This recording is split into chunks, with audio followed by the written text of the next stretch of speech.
Alright everybody, what's going on? It's Gonzo, back again with another story time. So in this story time it's going to be about probably my least favorite job I ever had, and how my coworker tried to fight me over chicken wings. And that is the legitimate reason that he tried to fight me, and it wasn't some like joking kind of fight. Like, this guy wanted to go out back and throw some hands with me. So without further ado, let's just jump right into the story. So this story happened pretty recently at one of my old jobs. Now there is many stories I can choose to tell you about this place, which I probably will later on, but for today I chose this story in particular because I just thought that this experience was so crazy to me that someone actually wanted to fight me over chicken wings. So to set the scene for you guys, I was probably around 16, 17 years old at the time of the story was going on. I was climbing my way up the ranks just like everyone else would at a job. So I first started out as a host, then I went to the deliveries, then I went to do expo, and then I ended up on the fry station, which is basically, where you fry the wings or pretty much anything else that needs to be fried, such as mozzarella sticks or potato skins. You get the idea. It's probably important to mention that this restaurant that I was working at was known for its wings, so it was a very busy station because it had a very bold claim that they had the best wings in the United States. Spoiler alert, they aren't that good. Now, I forget what day in particular that this happened, but all I remember is that it was very busy on the wing station. So to give you guys a brief synopsis of what I had to go through on the wing station, there's about 23 different wing flavors on there. So some of them might put in special requests for only flats or only drums, and at that point, you go fish them out of the wing basket, you dump them in the fryer for about 13 minutes-ish. It could be a bit above, it could be a bit below, I don't remember exactly. It's been around a year or two since this happened. So when it's time for the wings to come out, you take them out and you just swish them around a little bit, try and get as much oil as you can off of them. You dump them in the correct sauce bucket, and then at that point you can put it in a different basket and serve it and let the people know that it's good to take out. Now I know what you may be thinking, this sounds pretty easy, which is very true. The only part that may get difficult at times is if it's a lot of wing orders coming in, because at that point we don't have infinite fryers, of course, so there's only a set amount of wings I can put in, and so if there's no fryers available, then some of the wings orders are going to have to be backed up.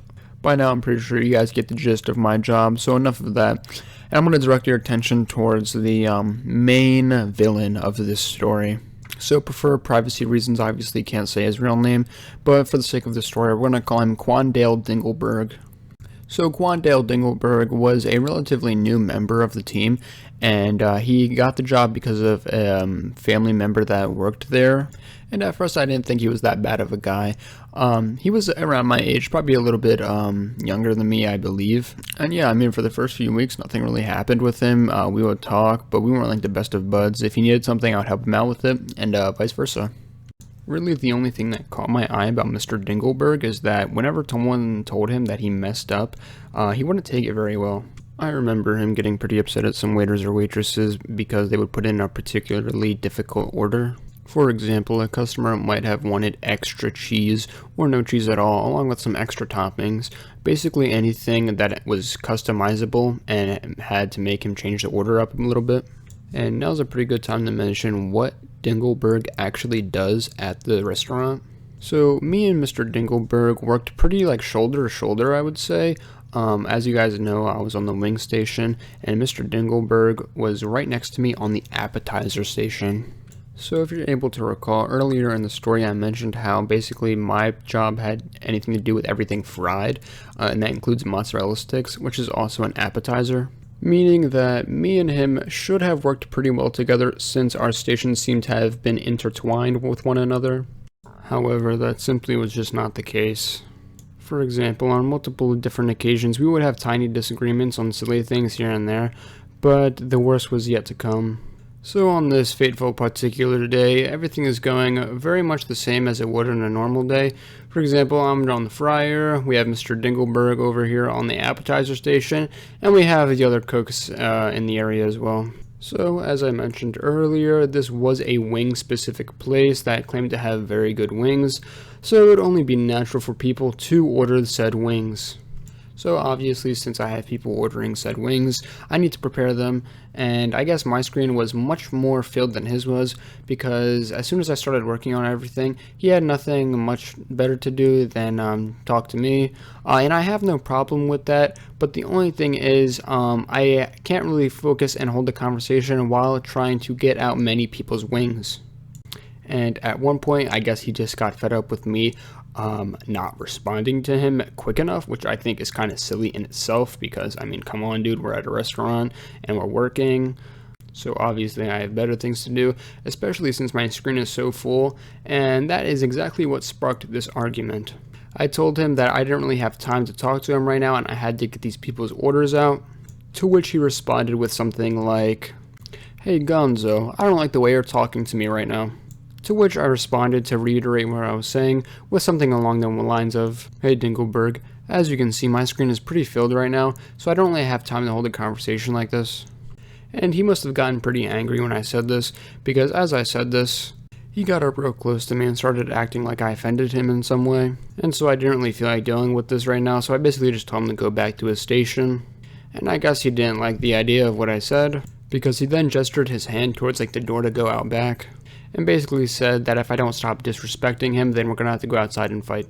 At this point, I'm more confused than anything, I would say, because I just still have no clue at the time what this guy wants to fight me for. So I brush it off and act like I didn't hear him and go back to frying my wings, to which I guess he took some type of offense to, because then he stormed out of the building and took off his hat. To be honest, I don't know if he came back in that night, because shortly after my shift was over. But I did know one thing, and that one thing I knew was that he was closing tonight. So I guess you could say I did a little bit of a poor job cleaning up my station afterwards, which normally I wouldn't have done, of course. But at this point, I was already fed up with this job from so many other different things that I didn't really care anymore. However, I still did have to come into work for 2 weeks after that, because I wasn't about to be the second main villain. And to my surprise, the next time I went to work, so was Mr. Dinkelberg working the exact same station as he normally would. And that's not particularly the surprising part. The surprising part to me is that he came up to me and acted like nothing happened. He started talking to me about random stuff that we would normally talk about, and acted like he didn't just try and fight me over some chicken wings. So to be honest, that was pretty much the end of the Dinkelberg arc. Nothing really became of it afterwards. All I can say for now is that I did leave that job shortly afterwards, but there was plenty of instances before that of some stories that I can tell, and some pretty amusing things that happened there. So I definitely do plan on telling most of those stories, but that'll have to wait for another time. So for now, I hope you guys enjoyed the story time, and I hope to see you guys here next time. Peace, peace.